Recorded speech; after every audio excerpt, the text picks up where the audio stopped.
From the point of view of the criminal expert, London has become a singularly uninteresting city. Well, I hardly think you find many decent citizens to agree with you. Well, one must not be selfish.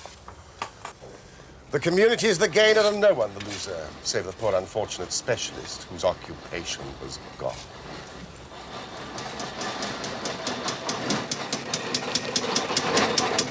A few months haven't been totally uneventful, surely. There's the case of the papers of ex-President Murillo. And the shocking affair of the Dutch steamship Friesland, which very nearly cost us both our lives.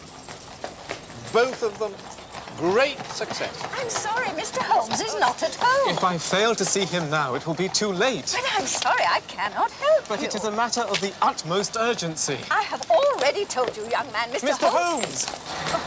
Well, I must see you. I told the young man you weren't here, but he wouldn't listen. Well, I'm sorry, but I'm nearly out of my mind. I am the unhappy John Hector MacFarlane.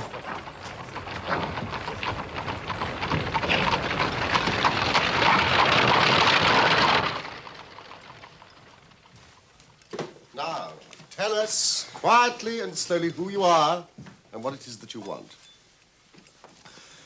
You mentioned your name just now as if I should recognize it, but I can assure you, beyond the obvious facts, that you are a bachelor, a solicitor, and a Freemason, and an asthmatic. I know nothing about you whatever. Your untidy clothes, sheaf of legal papers, watch chain, and your somewhat irregular breathing. Why, yes, Mr. Holmes. I am all these things. And in addition, I am at this moment the most unfortunate man in London. Have you not read your newspaper? Not yet. Then, if you would allow me.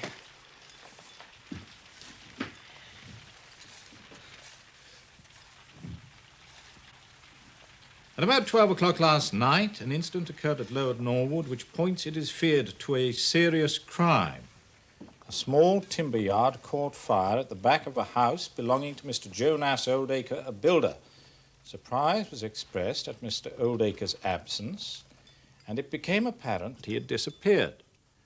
An examination of his room revealed a safe which was open, signs of a murderous struggle, and a heavy walking stick with stains of blood upon the handle. All I ask is that you don't abandon me. A man has followed me from London Bridge Station. If they arrest me before I finished my story, make them give me time, so that I may tell you the whole truth.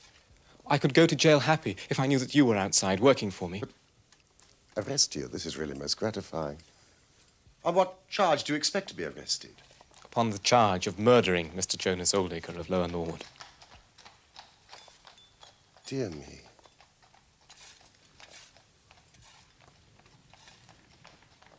As we go to press, sensational developments have been reported. Charred remains have been found among the ashes of the fire, and the police theory is that the victim was clubbed to death and the body ignited. It is known that Mr. Oldacre received a visitor last night, and the stick has been identified as belonging to that person, a young London solicitor by the name of John Hector MacFarlane.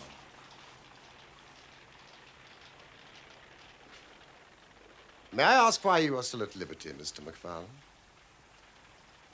As there seems to be enough evidence to justify your arrest. I live with my mother at Torrington Lodge in Blackheath. But last night, having late business with Mr. Oldacre, I stayed at an hotel in Norwood. Mr. Holmes, I knew nothing of this affair until I was on the train to my office this morning and read what you have just heard. I saw at once the terrible danger of my position and hurried to put the case in your hands.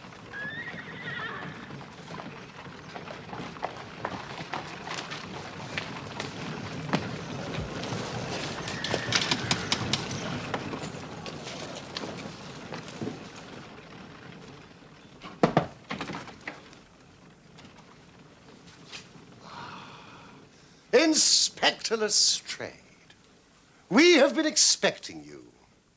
Mr. Holmes, Dr. Watson. Mr. John Hector MacFarlane. Yes.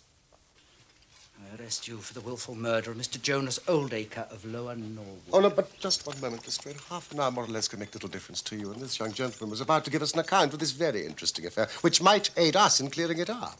Well, there'll be no difficulty in clearing it up. Thank you, Mr. Holmes. Nevertheless, I mean, with your permission, I would be much interested in hearing his account. Well, Mr. Holmes, there's no denying that you have been of use to the force once or twice in the past. But I must insist... All I ask is that you should hear and recognize the absolute truth. I'll give you half an hour. Sit down, MacFarlane.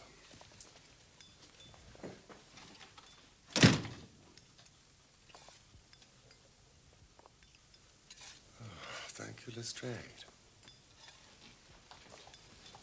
We must warn you that what you say now will appear in evidence against you. Pray continue. I must first explain that I knew nothing of Mr. Jonas Oldacre, although his name was familiar to me. Many years ago, my parents were acquainted with him, but they drifted apart. And so it came as a complete surprise when, yesterday afternoon, at about 3 o'clock, he walked into my office in the city. Mr. Oldacre, good afternoon. I'm Mr. MacFarlane. Would you care to come through? Please, won't you sit down?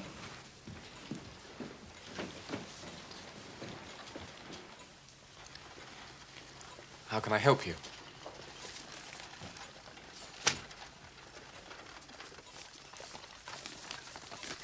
This is a draft of my will. I want you, Mr. MacFarlane, to cast it into proper legal shape.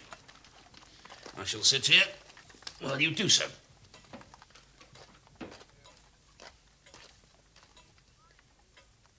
You can understand my astonishment, Mr. Holmes, when I found that, with some minor reservations, his entire estate had been left to me. But I simply don't understand. Oh, well, then, let me explain. I'm a bachelor, Mr. MacFarlane, with few relatives, and none who deserve my consideration. Well, that may well be so, Let but... me finish. I beg your pardon. For many years now, I have withdrawn from my business. I was a builder, and though I say it myself, an extremely successful one. Successful enough to have gained considerable wealth and thus live out my life in complete, if solitary, comfort.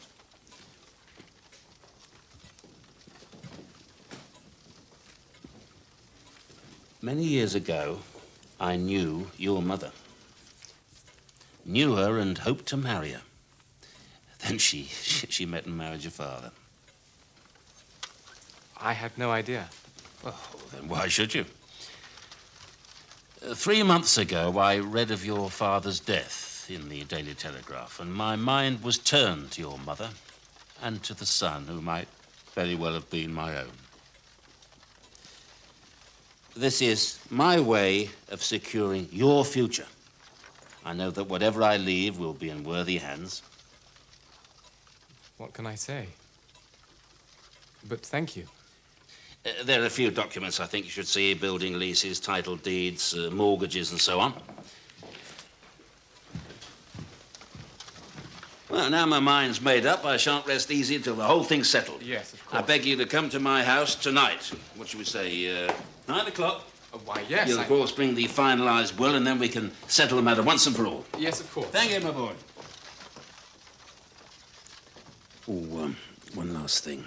Not a word of this to your dear mother until everything is settled. I want it to be a little surprise for her. Little, You promise? You have my word.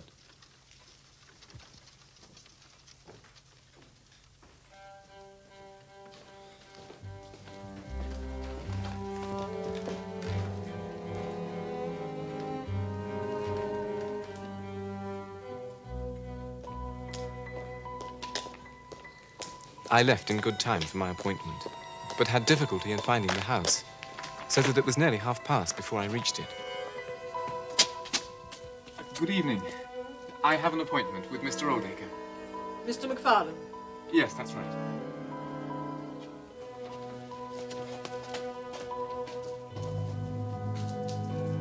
It was not the warmest of receptions, and the house itself had a peculiar, unloved feeling.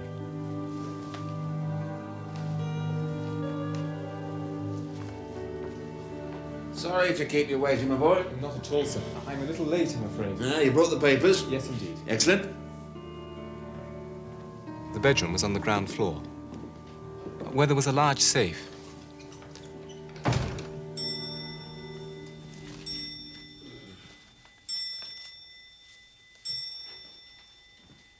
Bring the rest of those papers, my boy.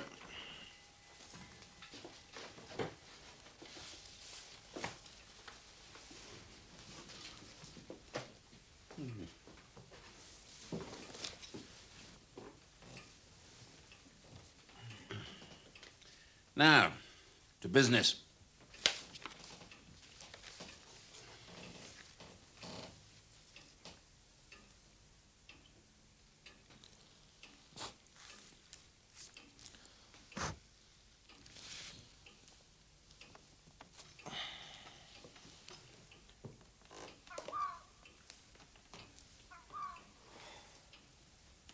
All done? Yes, sir. All done. Just seen the time, my boy. You must get home. Oh, thank you. I had a stick with me. Ah, I wonder where she put it. Rather a heavy walking stick. It belonged to my father. Ah, never mind. I'll take good care of it until we meet again. After all, I shall be seeing a great deal of you now, I hope. Indeed you shall, sir. I left him there. The safe was open, and the documents were on his desk.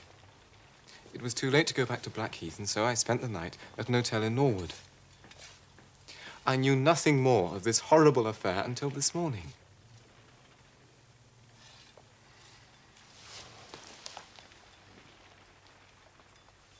Do you have the original draft of the will that Oldacre brought you? Why, yes, I have it here.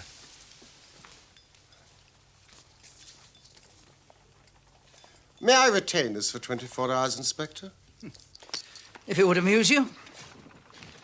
Well, anything more you'd like to ask, Mr. Holmes? Not until I've been to Blackheath. You mean Norwood?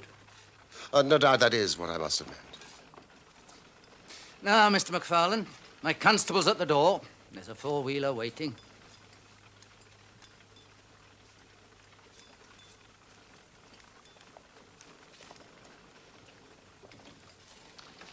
Morning, gentlemen. Morning.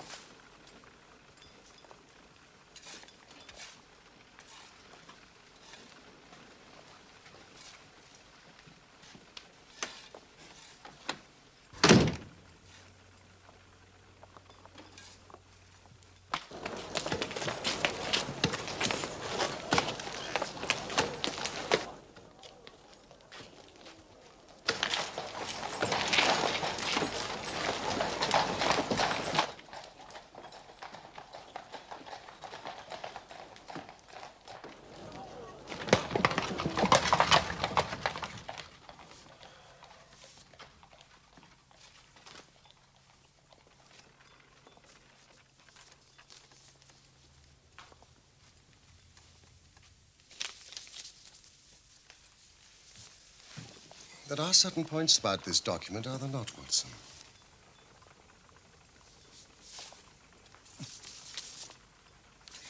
Well, I can read the first two lines, and these in the middle of the second page, and one or two at the end. I mean, they're as clear as print, but the writing in between is very bad, and there are several places where I can't read it at all. What do you make of that? What do you make of it? That it was written on a train. The good writing represents stations, the bad writing movement, and the very bad writing... Passing over the point. A scientific expert would pronounce at once that it was drawn up on a suburban line, since nowhere, save in the immediate vicinity of a great city, could there be so quick a succession of points. Granting that his whole journey was occupied in drawing up the will. Then the train must have been an express, stopping only once between Norwood and London Bridge. Yes, but it's curious, is it not, that a man should draw up so important a document in so haphazard a fashion? Yes, it suggests that he thought it was going to be of no practical importance. Well, he drew up his death warrant at the same time.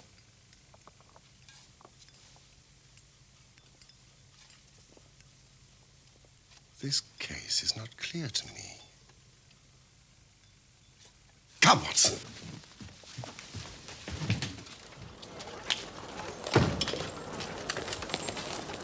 Where are we going, Norwood? No! Blackheath! Come!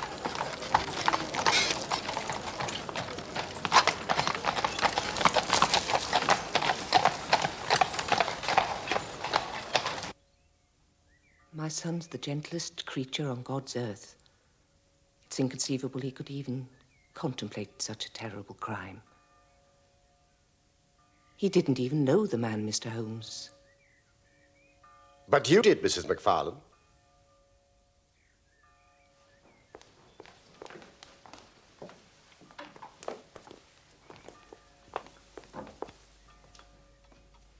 Years ago, I'd forgotten that he ever existed.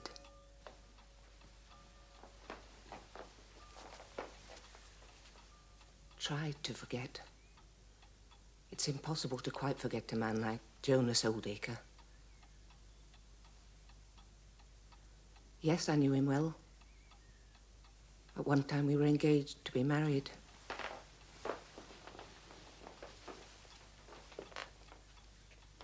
Thank heaven I had the sense to turn away from him and marry a better, if poorer man. Oh, please.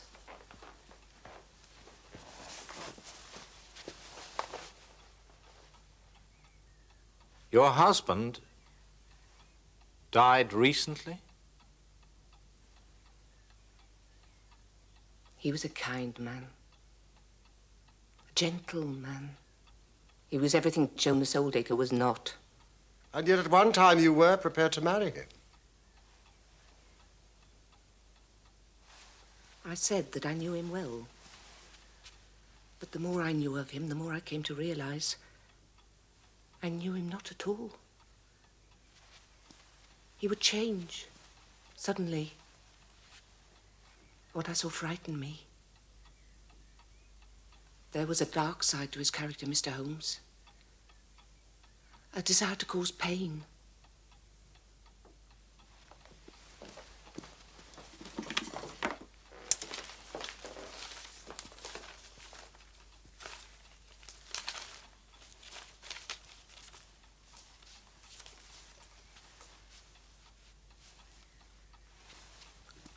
My own photograph. It was my first present to him. Good heavens. That was how it was returned to me on my wedding day. Together with a vile note urging a curse upon my house and saying he'd never forgive me. And yet he does seem to have forgiven you.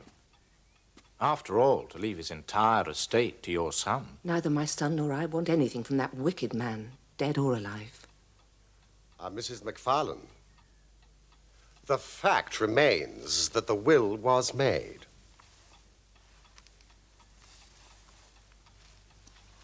I simply can't understand it. Why? Have you ever spoken of Oldacre to your son? I mean, perhaps told him what you've just told me now. No, never. Never?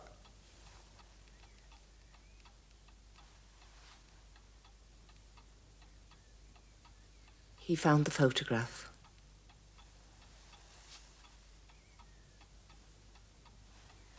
My husband tried to make light of it, but he insisted. My husband told him something of the truth. That's all. And the boy was disturbed? He was upset, naturally. You see, Mrs. MacFarlane, what the police might say is If he had heard of Oldacre's behavior toward you, it would predispose him toward hatred and violence. And so their case against him would be considerably strengthened. No. There is a God in heaven, Mr. Holmes. And that same God who's punished that wicked man will show in his own good time. My son's hands are guiltless of his blood.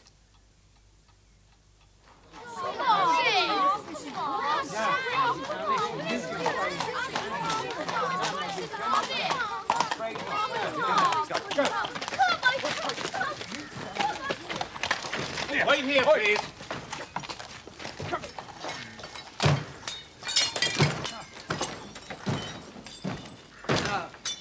Mr. Holmes, Dr. Watson, we're just clearing up. The will as promised. Look, Buttons. trouser button. No doubt you brought your glass with you. The name is Hyams. According to Mrs. Lexington, the housekeeper, Hyams was the name of Mr. Oldacre's tailor. Presumably the organic remains have been removed to the laboratory. They have, Doctor, though they'll be of little use, I suspect. The poor devil was no more than bone and cinder. How very convenient for the murderer. Not, I might venture, for Mr. Oldacre. Nevertheless, Inspector, bone and cinder. Thank heavens he was wearing his trousers.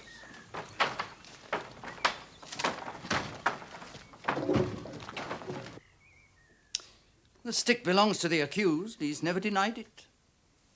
He says that he could not find it when he came to leave the house. Says, Mr. Holmes, says. My experts made out footmarks of both men on the carpet.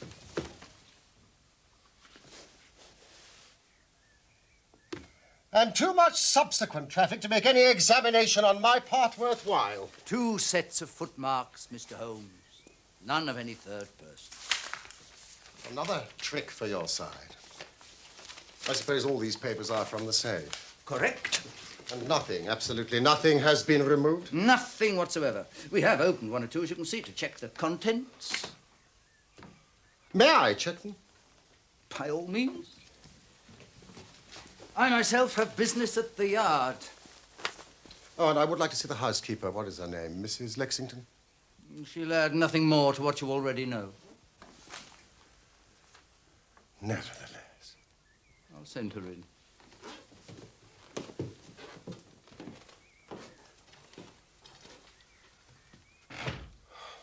Could it be that for once Lestrade is on the right track? All my instincts are one way and all the facts are the other.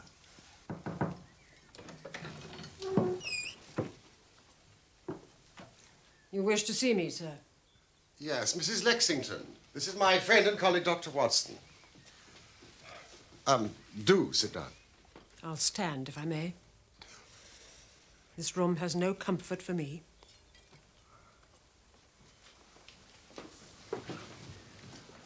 You let young Mr. MacFarlane into this house at 9:30? Yes.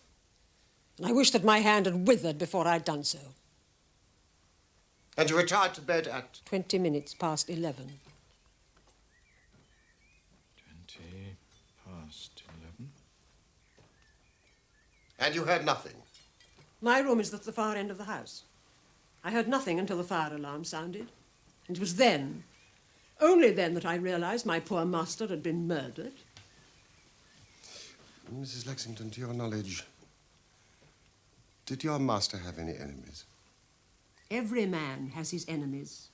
And a businessman like Mr. Oldacre, more than most, perhaps? He was a well-respected gentleman who kept himself very much to himself. Do you know anything about these papers? I know nothing of Mr. Oldacre's private affairs. The buttons that the police found in the fire. My master had 3 suits made by Mr. Hyams. 2 are still in that wardrobe there, and the 3rd he was wearing that night. Thank you, Mrs. Lexington. You have been most cooperative.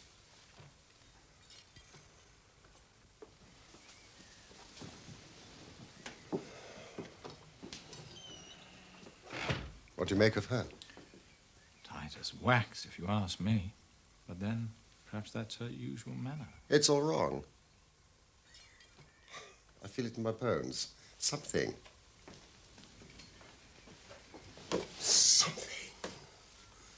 has not come out. And that woman knows it. Holmes, would you like me to have a look at these papers? Well, a man's bank account can tell us as much as his diary. Correct. Thank you, Watson.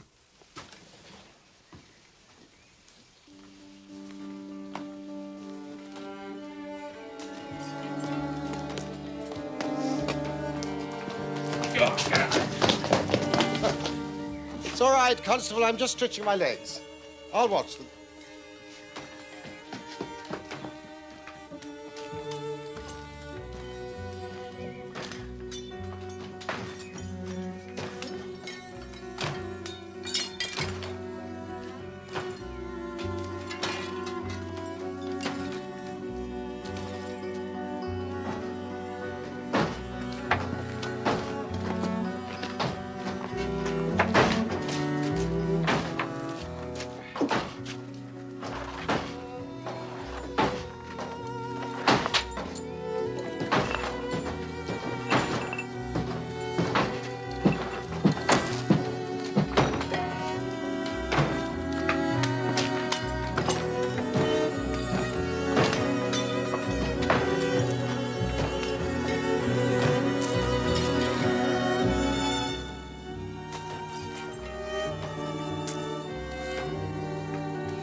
Ah, Constable!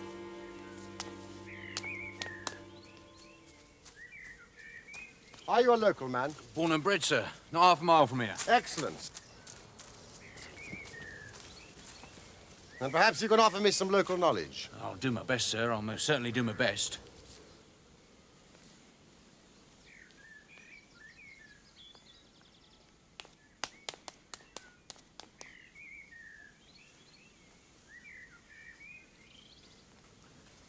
Holmes?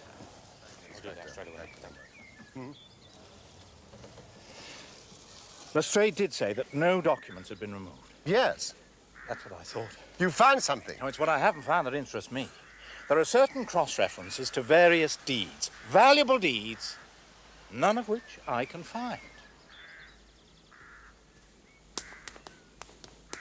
But one thing is clear. Oldacre was hardly in the affluent circumstances we have been led to believe. His bank account was practically empty, largely because he had made several large payments in the past year to a certain Mr. Cornelius. Young MacFarlane would have inherited nothing. This is of interest. Why should a retired builder have such large transactions with a Mr. Cornelius? Well, let's take our cab and see what we can find out from his city bank. You coming? I'll stay here for a while. Norwood Station.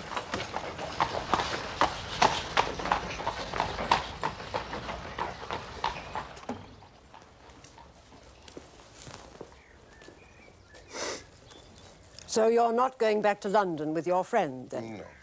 Not yet, anyway. I do hope my presence doesn't inconvenience you. Oh, by the way, I should warn you, I found an undesirable lurking about by the gates. I saw him off... Undesirable? A tramp, Mrs. Lexington, a gentleman of the road. They'll get nothing here. Ah. You don't believe in supporting our less fortunate brethren? I work, so can they. Quite so.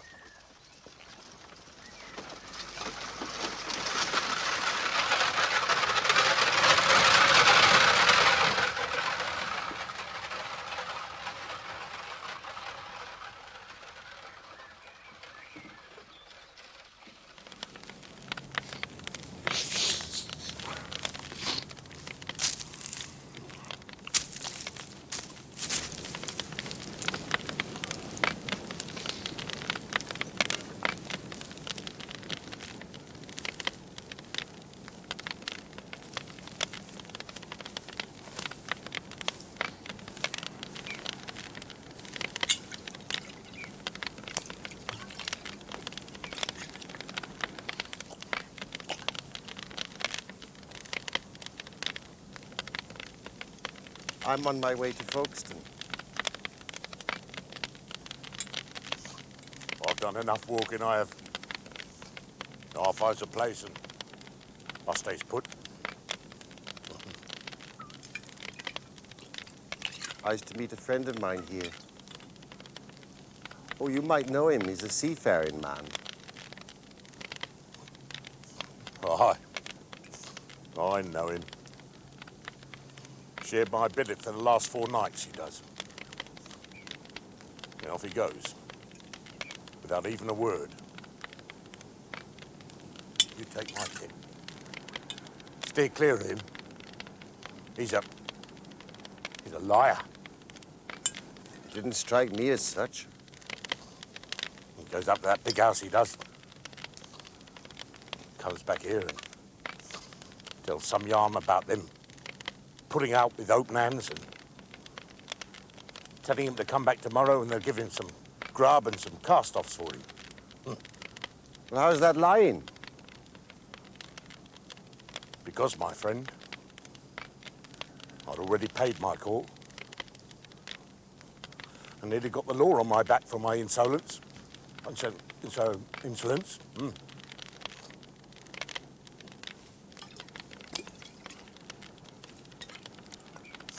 Perhaps he told him a pleasant tale. Are you saying that a drunken sailor has more to offer than the sergeant in the 22nd? No. No. He's a liar. He says, whatever I get, he says, I'll share with you, shipmate, he says. And off he goes. Not a sight of him since.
Holmes?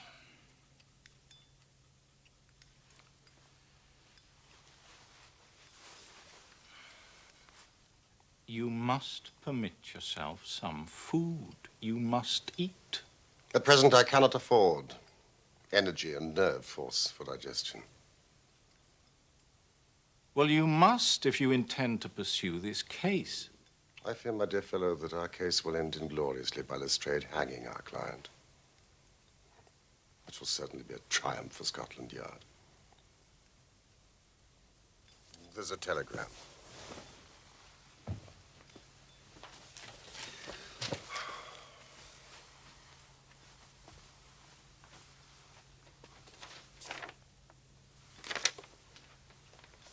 Important fresh evidence to hand. MacFarlane's guilt definitely established. Advise you to abandon case Lestrade. It is Lestrade's little cockadoodle of victory.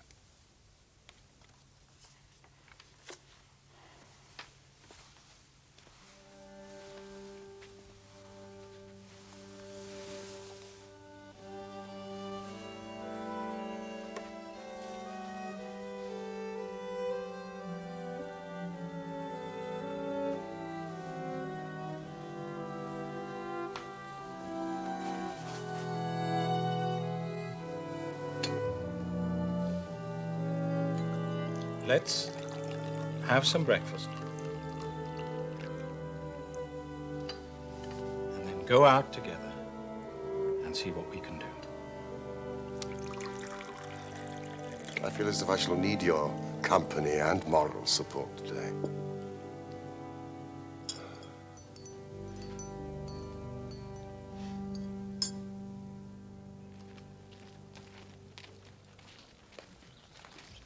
Ah, Mr. Holmes, Dr. Watson. I think you will acknowledge that we're just a little in front of you this time. Step this way, if you please, gentlemen, and I'm sure I can convince you that it was John McFarlane who committed this crime. I don't like being wrong any more than the rest of us do. Still, a man can't always expect to have it his own way, can he, Dr. Watson?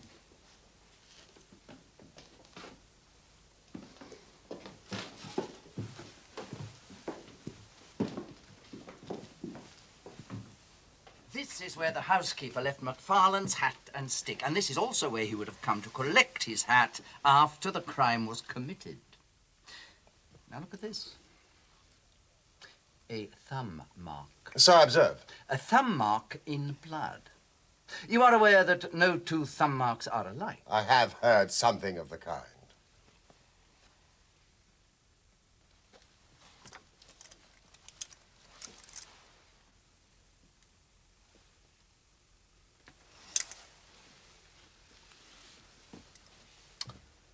Identical.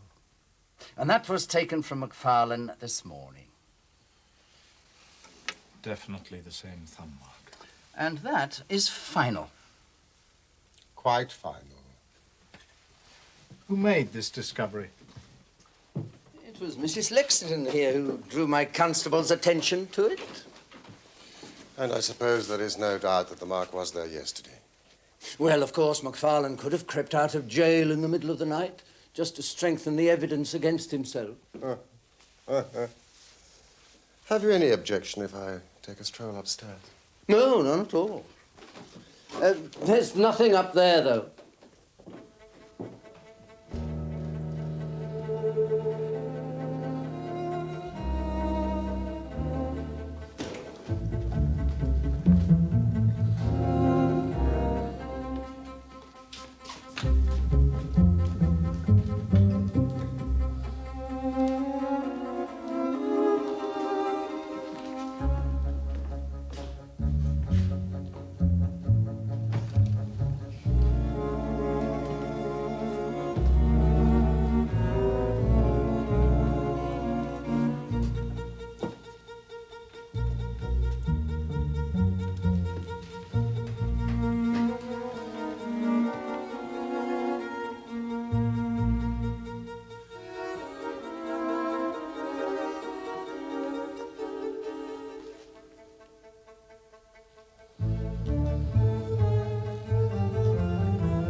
Sorry things look so bad, Holmes. But there is a serious flaw in this new evidence. What's that? That thumbprint was not there when I examined the hall yesterday.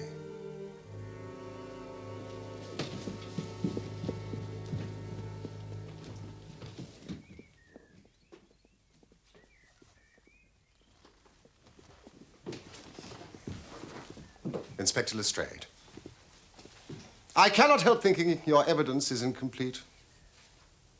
What do you mean, Mr. Holmes?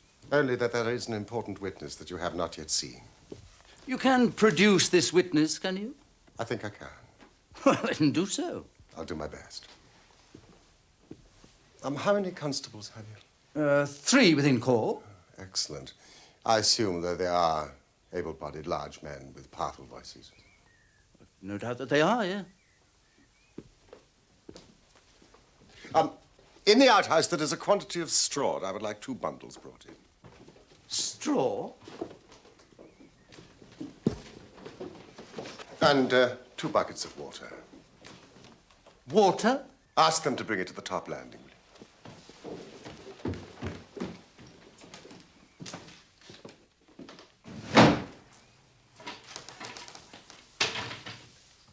straw into the fireplace, a little bit in front.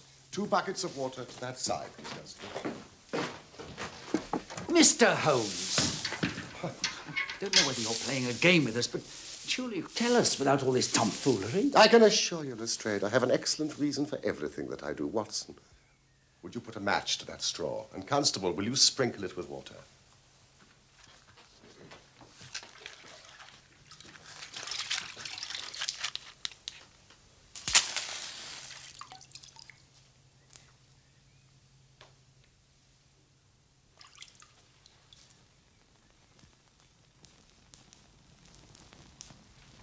Now, we must see if we can find this witness for you, Lestrade. Gentlemen.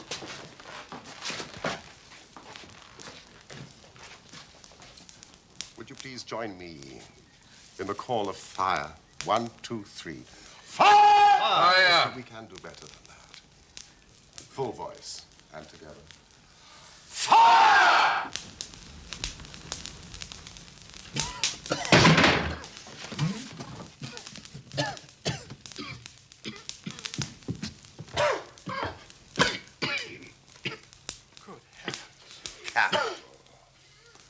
Constable, a bucket of water on that straw. Lestrade, allow me to present you with your missing principal witness, Mr. Jonas Oldacre. What's this, then? What have you been doing all this time? I've done no harm. No harm? You've only done your best to get an innocent man hanged. Listen, if it wasn't for this gentleman standing here, I'm not sure you wouldn't have succeeded. Take him. Let us see where this rat has been lurking.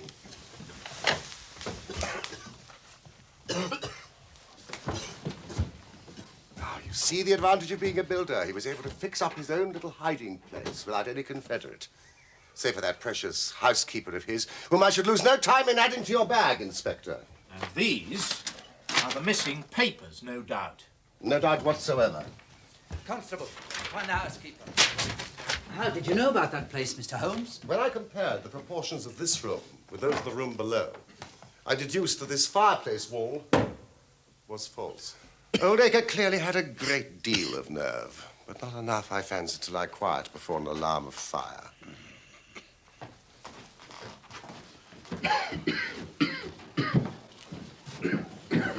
How in the world did you know that he was in the house at all? The thumb mark, Lestrade. When I examined the hall yesterday, it was clear. Therefore, it must have been put there during the night. But how? After MacFarlane had examined the papers that night, he resealed them. To do so, he used his thumb upon the wax.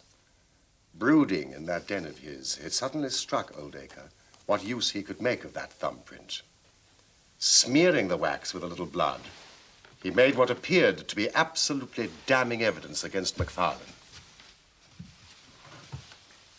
What was the object of his deception? Ah, well, you see, Inspector, in order to swindle his creditors who were pressing him, Oldacre emptied his bank account by paying out several large sums to a certain Mr. Cornelius. Now, I have no doubt that Messrs. Oldacre and Cornelius are one and the same person, the object being to change his name, draw on the money, and then vanish. We see before us a very deep, malicious, and vindictive man. Did you know that he was once refused by MacFarlane's mother? All his life he has longed for vengeance. If he could give the impression that he was murdered by the only child of his former sweetheart, what more bitter revenge? I would never have allowed any real harm to befall poor Mr. MacFarlane, I assure you. That's for the jury to decide. You're charging me for a joke? It's nothing more than a practical joke. It was nothing less than murder. The body in the fire. But whose body was it? An old sailor, Lestrade, who had fallen upon hard times. When I examined the ashes of that fire, I discovered that your experts had missed this. It is a tooth of the great white shark. And you see that it has been lightly carved. It is typical of the work carried out by seamen. Well, this isn't evidence enough to show who died in the fire. I know for certain that on Monday, the day before the murder, a tramp called at this house. Yet when I questioned the housekeeper, she assured me that no such tramp would ever be welcome. Not only was his reception welcoming, but the man received some of Old Acre's clothing. Yesterday, near the front gate, I found the calling card that he left, a coded sign advising his fellow travelers of a charitable welcome. And last night, with the help of your local constable, I talked to one of these fellow travelers, who said that the unfortunate seaman had been asked to call back the following day with the assurance of further hospitality. And so, the next morning, wearing his new clothes, or at least his new trousers, he returned and was never seen again. You've saved an innocent man's life, Mr. Holmes. You've also saved me some embarrassment. Ah, my good chap. You will find that your reputation has been enormously enhanced. Just make a few alterations to that report which you are writing, and they will understand how hard it is to throw dust in the eyes of Inspector Lestrade. You don't want your name to appear? Not at all. His work is its own reward. See you hanged for this. That privilege must surely be mine.